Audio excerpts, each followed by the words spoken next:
That's such a great point. Absolutely, that our fat tissue holds on to toxins. We Mm, do absorb toxins. The other really interesting thing about fat tissue that we've also learned in the last 10 years of research or so is that fat tissue, we used to think that it's sort of just fat that sits there, but it's actually like an organ of its own.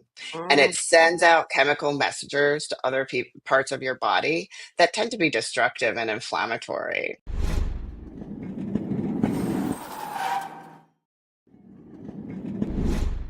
Your effort shines brighter than the stars, lighting up the top no matter how far. Oh my gosh. Oh my god. Yes. Finally. Finally. I want to thank you guys so much for tuning in. Don't forget to dare to be different. And don't forget to like, comment, subscribe, follow, wherever you're watching right now. I really don't care at this moment that you watch. It's very, very important because health. Now, a lot of people are like, yeah, I'm just going to go out and do my thing. And I'm going to, I'm going to drink and I'm going to be merry. You only live once. You only live once. But health is so important to live once. It's like, okay, so you want to have fun. I got it. Got it. You want to enjoy life. Got it. Got it. But you can't enjoy life if you're sick. Health is very, very important. And you're going to live as long as you live. Okay. I always tell people if you're meant to die in an airplane crash and you're scared to fly, the plane's going to fall on you. It's just the way it is. Okay. But living life in health and just, it makes a big difference. We're going to be talking about that today. I have Dr. Alexandra on the show, and I hope I said that right. Welcome to the show, girlfriend. How you Thank doing? you so much. Good, good, good. How are you? I'm doing good. I'm doing good. Man, I'm telling you, how important is it? And I have to get right into this question because I'm going to tell you why in a second. But it's like so important. People, oh, I want to live life and I want to be, I want to go out and I don't want to be worried about this. Okay, I got it. But how important is it to live that life in great health so that you can enjoy that life? Yeah, that is such a great question and so well put. People say you can have 100 problems in life, but when you have a health problem, you have just one problem. Mm, And if you're not feeling well, if you aren't comfortable in your body, all those other things don't matter. It's really hard to enjoy everything else. So absolutely, life is meant to be enjoyed. We need to get fulfillment as much as we can out of life, but also invest in this vessel that we have yeah. and um, try to create a life where we can enjoy all the fruits of our labor. Definitely, definitely. I recently just went through a health crisis. And a lot of people didn't know that I did this. I was going through this because I didn't show it. I kept going.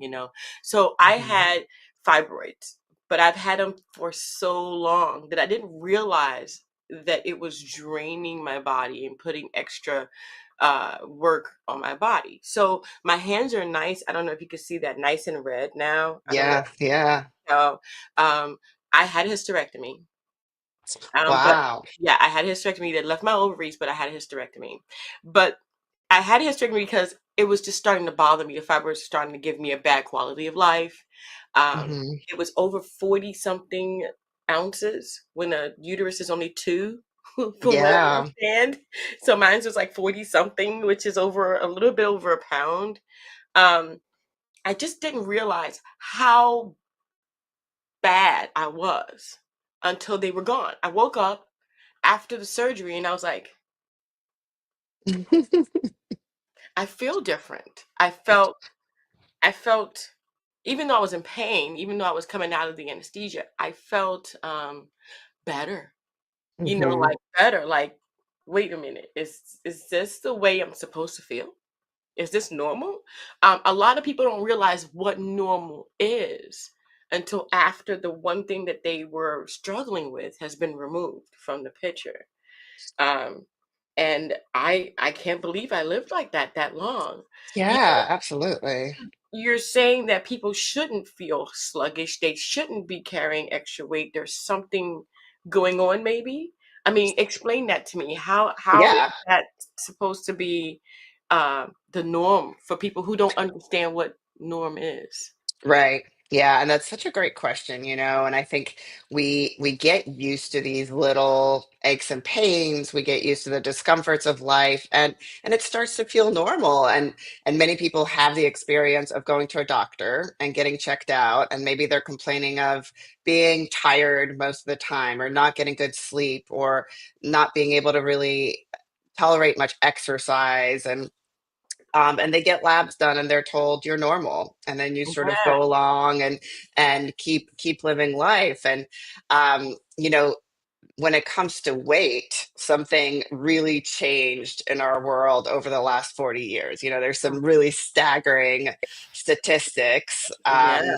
that now 70% plus of Americans are overweight, um, and that didn't used to be the case, and so something certainly changed, and I don't think that our bodies fundamentally changed. I think that this problem came up, and um, doctors very unfairly mostly blamed the victims, where people were told to move more and eat less, but people still felt very stuck.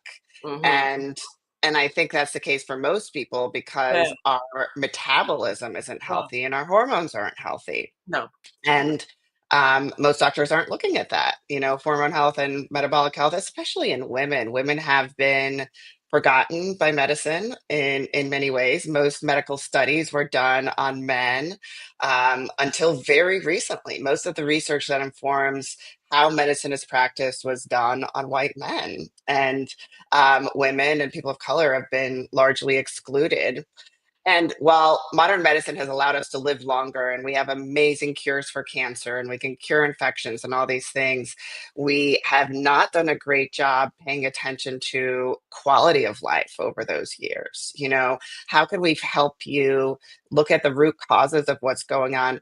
You know, how can we help you not get diagnosed with diabetes at 60, when we actually know that your body starts changing at 40? Come And on. I can tell a 40-year-old, if something doesn't change, you're going to have diabetes at 60. And let's work together and make some changes so that I don't have to give you this diagnosis in 20 years. My goodness, my goodness. You said some key things, and a lot of people already kind of figured that out. You know what I mean? And it's like, Hmm. okay, so we know that, but the medical society, the professions that actually publicize this, don't put it out. They don't put it out. And like you said, okay, the biggest thing that I noticed that you just said was most studies are done on white males. That excludes white females. Hmm. It excludes black males, Hmm. Hispanic. It excludes because you have a different black, you have African American, and then you have African males that are different Hmm. metabolically than African Americans because we're mixed. Then All you right. have European males; they're more susceptible to the actual studies. Am I correct? Because European Hmm. white male is the basic principle, but then you got all the other males. I mean, you and white males aren't predominantly the biggest factor on earth. Right. What And is I it? think it's What is it? Indians, Filipinos, Asians are the biggest. definitely Asians. Yeah. Thank you. We're excluding the biggest population, even without adding blacks, Hispanics. What is that? Right. Yeah, that's a great question. And one of the issues is that medicine moves so slowly. So it takes an average of about 15 years for research to actually be incorporated into practice. So now we are seeing more studies, of course, including other populations, but it's taking so long for that to become meaningful in medical practice. The other thing is that women are complicated. Women Ah, have women have hormones, men have hormones too, but men, it's pretty much just that one hormone. It's yeah, testosterone, and it's yeah, important. yeah. But women, we're hormonally complex, and for that reason we were left out of a lot of medical studies, and especially when it comes to heart disease. And what we've found more recently is that things really happen differently in women's bodies, and our hormones, which have also historically largely been ignored, Um, and, we've been called hysterical and all these other things, but the hormones are really important. Yeah. And this whole idea of kind of losing, starting to feel like your body isn't yours, and Mm, being told you're fine, but you don't feel fine. You don't have energy, you don't have drive, you don't enjoy things like you used to. And no. especially at midlife, this happens significantly for women. Yeah. And there are changes happening to the metabolism, to your hormone landscape um, that are bringing about those changes. And although that's not addressed by a lot of doctors, we do have the science now to help both men and women live healthier, live with more balanced hormones, with a healthier metabolism, where you can enjoy life, where you can have treats when you want them, but you feel Treat. comfortable in your body. Oh, Treats! Yeah. treat. Treats. We can have treats. Who told you this? Yes. Yes. Yeah. Oh my So gosh. I think, when it comes to weight, I'll tell you just some of the most powerful things that I've seen help my patients and my clients. And I think having a good routine 85% of the time, having sort of a routine that includes mostly whole foods. So we talked about how this change happened where, all of a sudden most of America is overweight where we weren't before.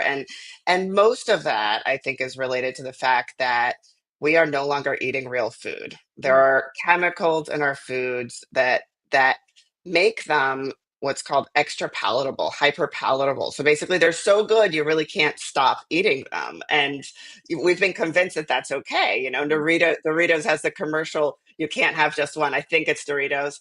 And that's not a good thing. That's no. tricking our brains to have hormonal responses where you can't stop eating. And just trying to focus on eating whole foods, real food that comes from the earth, 85% of the time can change your metabolism in just 2 weeks Oh yeah. and can change the way your body processes fat and sugar and all those things. Mm-hmm.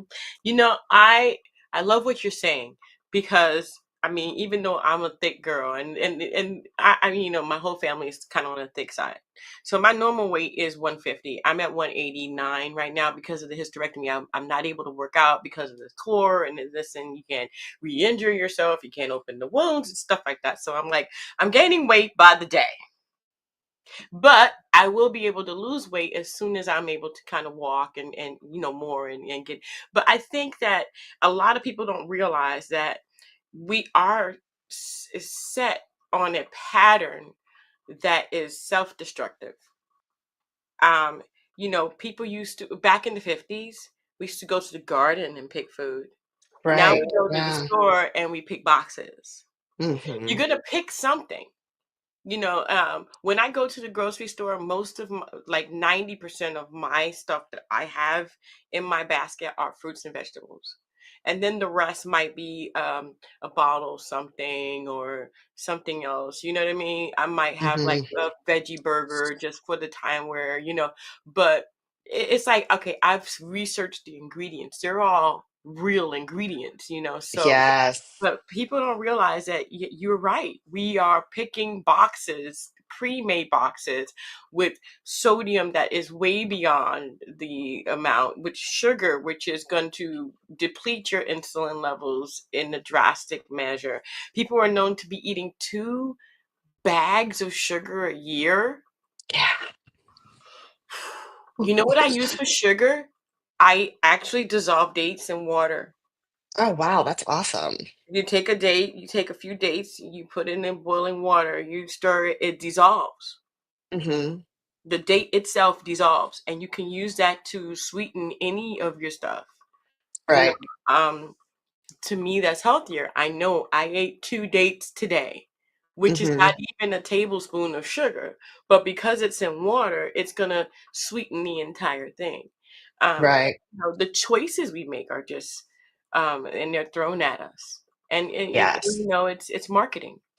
It is. It's marketing, and that we have more and more evidence that food scientists and the food industry um, have used a lot of the similar techniques that the cigarette companies used. Mm, And there's been so much pressure and lobbying that um, chemicals have been allowed into our food here in the U.S. that are not allowed in other countries, not allowed in Europe. People yeah. often notice, when I go to Europe, I lose weight or I don't gain weight eating the same things. And there are just non-food chemicals that change our metabolism, that change our metabolic landscape and change our hormones. We have a number of studies now that show that men who are in their 20s now have an average testosterone that's the same as 70-year-old men 20, 30 years ago. Oh. Yeah. So Oh. it's the level of dysfunction, and most doctors don't know how to look at hormones necessarily, or don't find it valuable to take the time. But when I look at hormones for both men and women, most of us living in this modern food environment with the amount of stress that we're under, with the chemical exposures that we're exposed to, there is quite a number of people who have major hormonal disruptions. And that's premenopausal women, postmenopausal women, that's men, of course. And, I'm seeing people who are younger and younger, and these disruptions are happening on a pretty large scale. I agree with you. They said that now younger people are getting colon cancer, Yeah, and it's in the food. I'm sorry. I 100%. I mean, what has changed to make younger people get colon cancer? What is it that has changed? It's the diet. It's Right. the environment. It's always been conducive to all kinds of different things. It depends on where you live. If you live in a big city, you've always been subjugated to higher toxin levels. If you live in the country, Hmm. lower toxin. But there's always been those toxins that are going to Hmm. be in the air that are going to, you're going to be susceptible to. But what has Right. changed internally that we normally would do that we didn't do 50 years ago, that we didn't do even in the 1980s? In the 1980s, I was like, I was walking down the street. I was like, where can I get my next piece of fruit? I just wanted to Yeah. go to one of those stores that had the fruit baskets outside in New York and pick up a pomegranate and just like, okay, this is my lunch. Um, Right. it's changed now. Now people go inside of the store and they get these ready-made bags that have this thin plastic, and it's under heat lamps, and it's chicken that's been sitting heating in plastic for Hmm. hours. Right. I think we're just starting to learn all the damage that the microplastics are doing. There's so much of our food is made in plastics, and we know, we're seeing microplastics in people's brains, and Yeah, and we have it's causing our metabolism to slow down. It's causing hormonal disruptions. So, I think that there are this kind of paints a bleak picture, but I think that there are things that we can do to yeah, to protect ourselves to some extent. yeah. And I think the whole notion that you're talking about, trying to fill up your cart with fruits and vegetables, it is very hard to overeat real food. It's not impossible. Some people will still do it, but I most people I know can't. I won't can't. sit down and eat six apples in a row. But I it can is do so two with peanut butter. right. With Yeah. peanut butter. Yeah. And then And that's a meal. That's a meal. exactly. That's a meal. Yes. Yes. And Um, I think we don't understand, and I think it's very unfair what happened to most of us in the last 30 years, where a lot of men and women came to doctors saying, I've gained weight, I don't know what to do. And they were told, eat less, move more. it And I doesn't think work. that is so limited. That's so limited. The thing is that your brain and your body is being hijacked by chemicals, and Yeah. and it just causes this cycle of shame, where um, I see people all the time who want to eat less, who want to move more, but they don't have the energy, and they are eating foods that cause cravings that are biochemically almost impossible to overcome. Yeah. and once those reactions are set off in the body, something changes, and it's not your fault. It's Yeah. really, um Mm, mm, mm. we have to have strategies that kind of counteract those things. Yeah, definitely. I think what really, and we're going to be getting into like hormones and specific questions on that a little in about 2 minutes. But I think that one thing that actually helped me to actually get off of those things like the crackers and the this and the that and all that stuff was I don't call that food. I call those chemicals Hmm. because it to me my body's not responding as if it's food.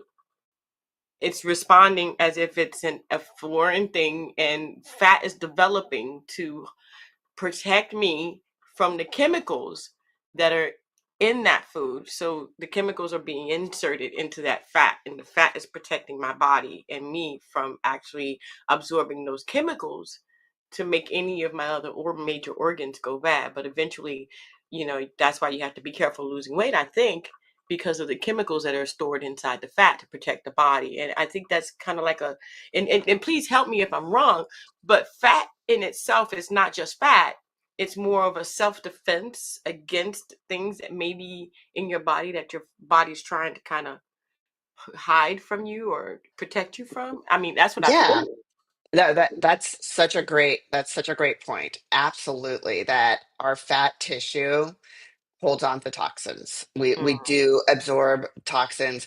The other really interesting thing about fat tissue that we've also learned in the last 10 years of research or so is that fat tissue, we used to think that it's sort of just fat that sits there, but it's actually like an organ of its own. And mm, it sends out chemical messengers to other parts of your body that tend to be destructive and inflammatory. So we know now that both fat and muscle sends out chemicals to other parts of your body, regulatory chemicals, peptides, communication chemicals that have different impacts on what your body is doing. So the biochemical signals that come from muscle are really protective. So muscles send out signals that help you stay lean, that protects your heart, that protects your kidneys, your brain. So the more lean, healthy muscle you have, the more of these chemicals called cytokines that those muscles are producing. And fat tissue stores those toxins, just like you said. And um, fat tissue will send out toxic chemicals. It causes inflammation, and as people lose weight, sometimes they do feel a little worse. And I always say that gradual weight loss is best. If you're going to do some kind of crash diet, if you want to lose 20 pounds in 2 weeks, that is not a good idea. That's not sustainable. That's not healthy. Slow and steady 1 to 3 pounds a week, I think, is fairly healthy. Half a pound a week is okay. It is better. I think usually when people get to the point where they want to lose weight, they really want it to happen fast. They want to see results, but slow is good because those chemicals are in your fat tissue. my Those gosh. toxins. I thought I was just hearing, how you hear stuff and it's like, yeah, I'm going to ask a doctor one day. But you got to be careful who you go to too. Okay, so, that's just like crazy for me. That's like fat tells you got to go. Just hello, Telly, the talking tummy. You have got to go, okay? But I mean, just things like that. It's like, oh my gosh, no way. So let's talk. Okay, so I think the biggest thing for me would be, like I said, I feel so much better. I don't have to take iron. I'm not anemic anymore. There are Mm, certain things that have happened to my body that I'm like, wait a minute. Was that the fibroids? My back doesn't hurt anymore. mhm, My I can bring my knees up now.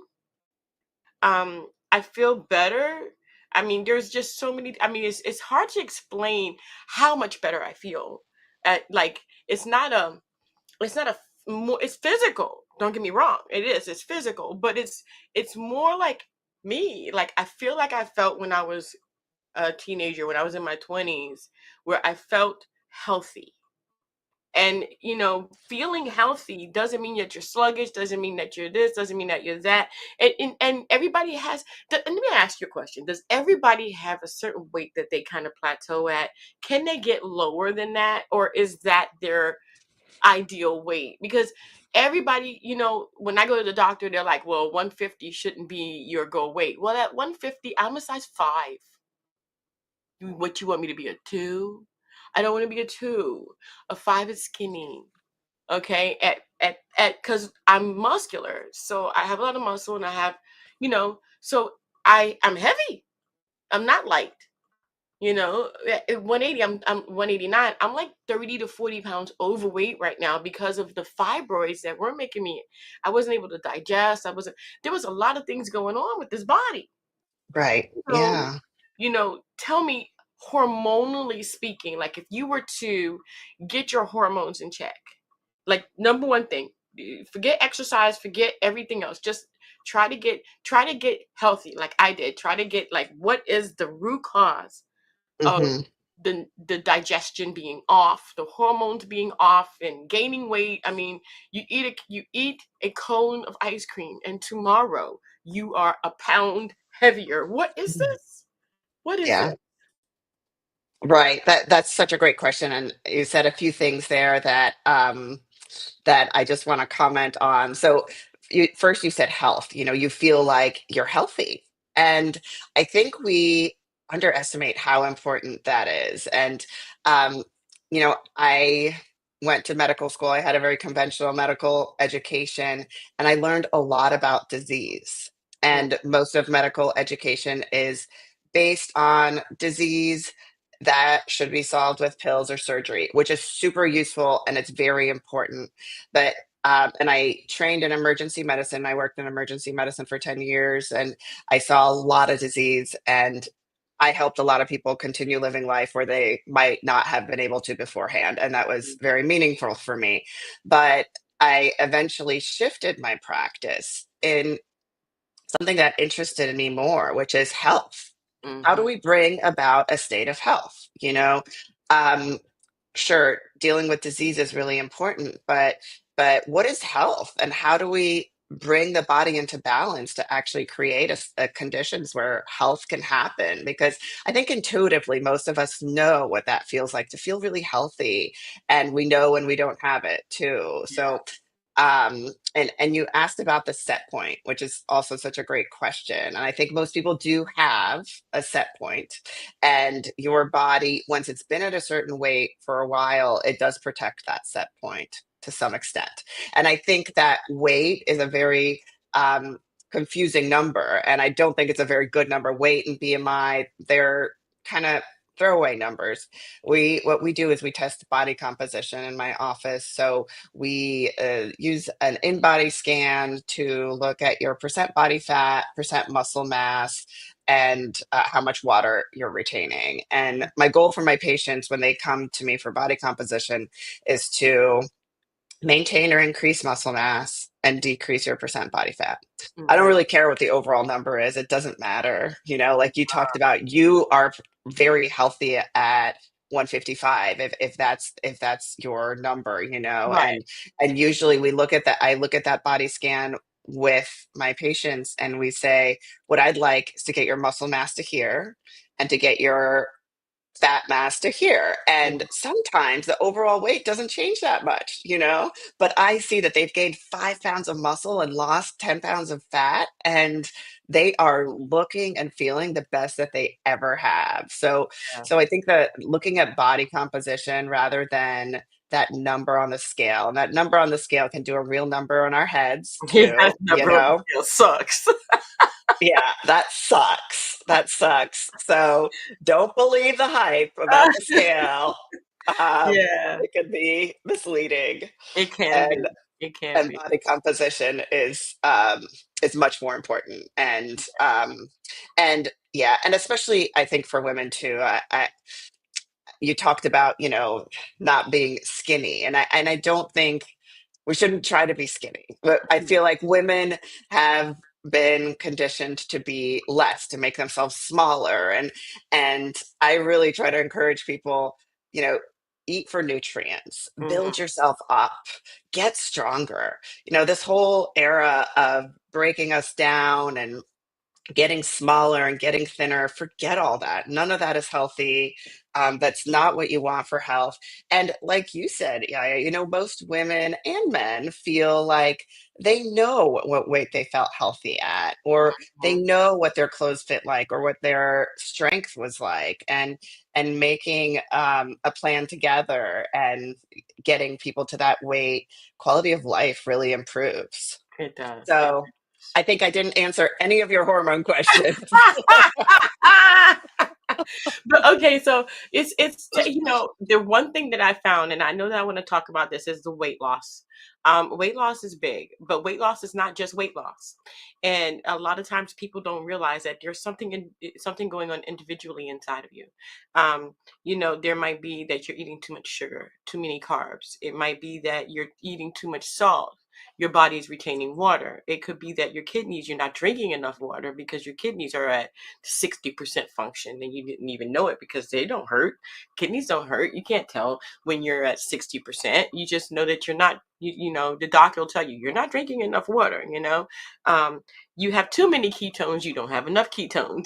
It's like it's a balance that's like crazy balance. But what I figured is everyone's individually going through something, and so you can't really diagnose people because, oh, I'm not losing weight. What's going on? There is no set anything like, oh, here it is.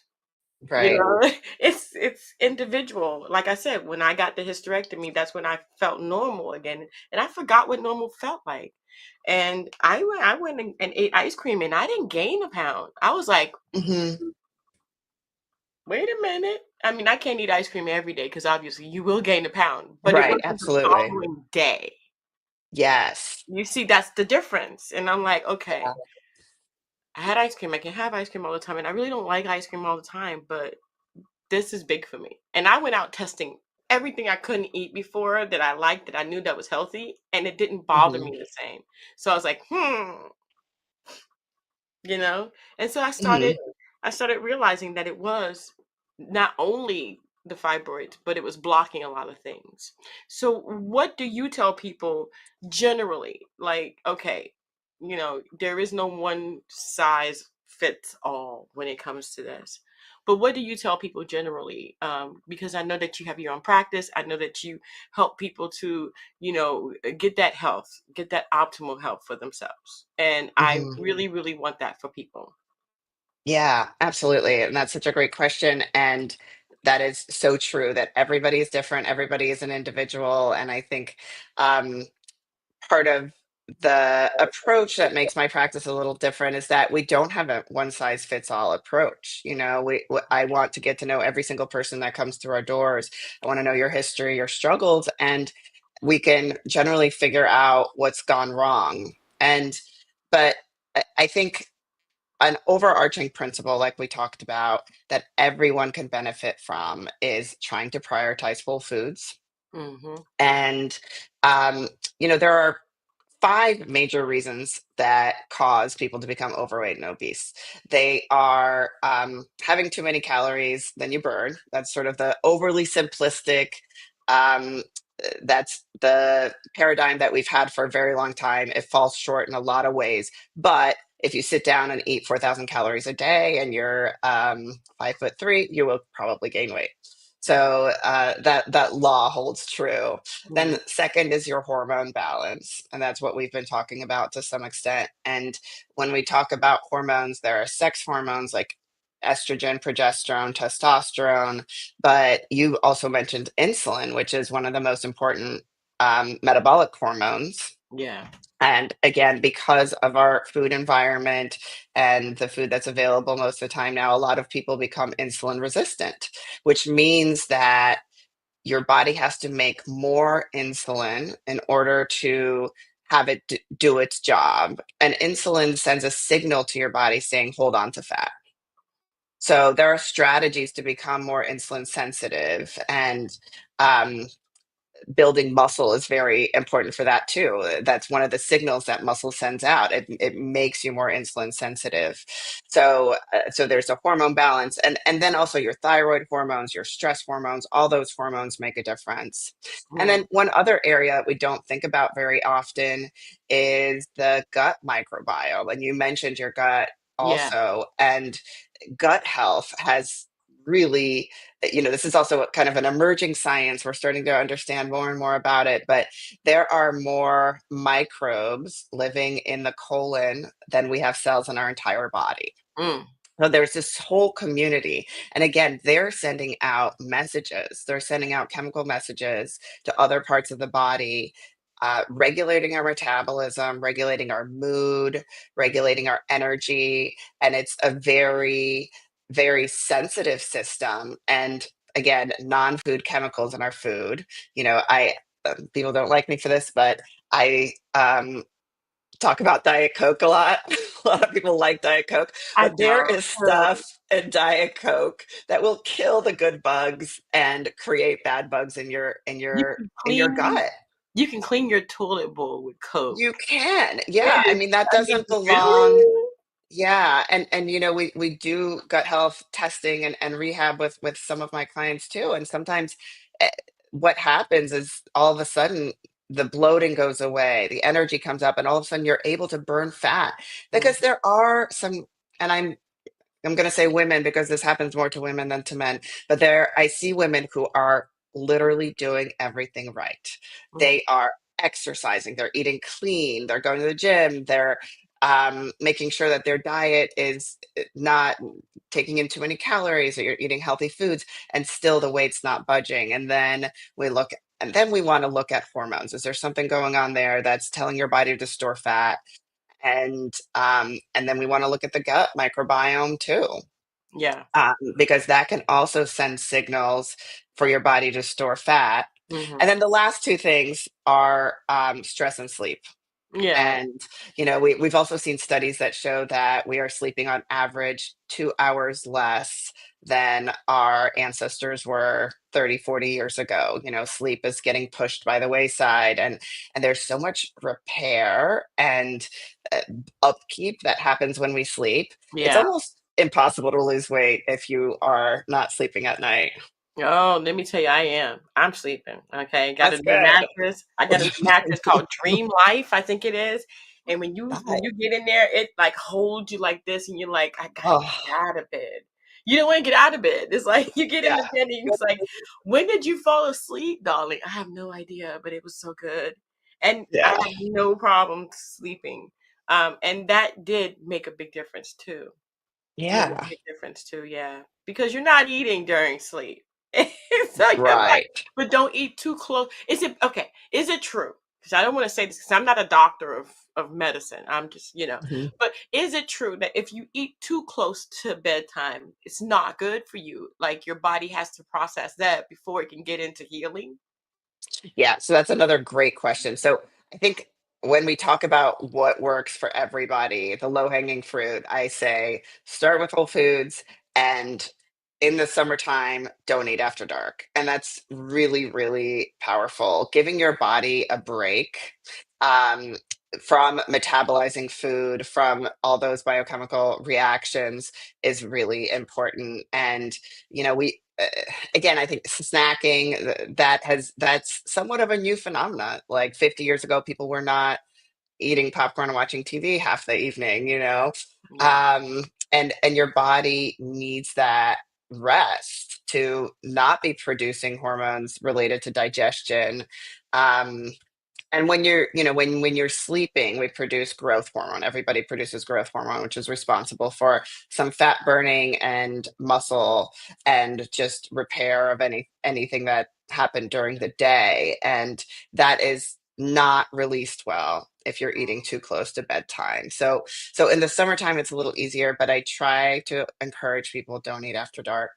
Have dinner be your last meal. Have dinner be the last food that you ate, Mhm. and you can drink tea. There's some wonderful herbal teas that taste really good that you don't have to add any sweeteners to, but it's really powerful to end with dinner.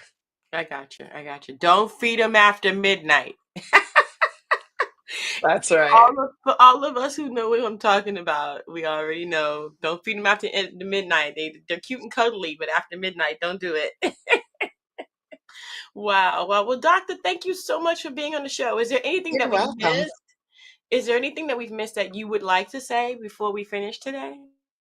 I think just encouraging people to look for solutions, to find a partner, a physician who can partner with you in your health. And if you are feeling like you don't have enough energy to go through the day, if you're feeling like you're doing everything right, but weight is not coming off, if you're trying to have a good sleep schedule, but still are unable to sleep, that's not necessarily normal. And we have the tools now to figure some of that out. Wow. Um, and if you're thinking about losing weight, remember it's not the number of the scale. We want to lose fat, gain muscle, and build you up rather than break you down. Awesome. Awesome. Well, thank you, doctor, so much. I know Thank we you didn't so answer, much. no problem. I know we didn't answer all of your questions, and that's on purpose because you need to go to her and figure this out for yourself. Again, this is not a one size fits all thing. You just can't put it over your head and go, okay, it is done. All right. Yay. No, it doesn't work like that. There is extra small, small, small, medium, large, extra large, extra large, extra large. That means that there is something for everybody out there that may be a bigger thing that you have to deal with. Like me, I had to go into surgery. So I had an extra, extra large issue. And now I figured it out. It's gone. Now, if there's anything else in there, I know what it feels like to be normal. And so, that's a big deal. And so, if you have an issue, if you need a consultation, I have the website there. I'm going to put it in the description box wherever you may be watching. It's also under her name. So, the Gajer, but with a J. So, GAJER practice.com. We're going to put that in the description box below so that it'll be easy for you guys to find it and, get a consultation, get your blood work done, do something, because again, if I didn't do that, I would not have ever known what was really, really going on with my body. And sometimes, you're in your body, you just don't know what's going on. And the communication apparently going on between the fat and the muscles is totally opposite of each other. And we need to figure this out. All right. I want to thank you guys so much for tuning in. Don't forget to dare to be different. And until next time, guys, I hope everything goes well for you. Bye.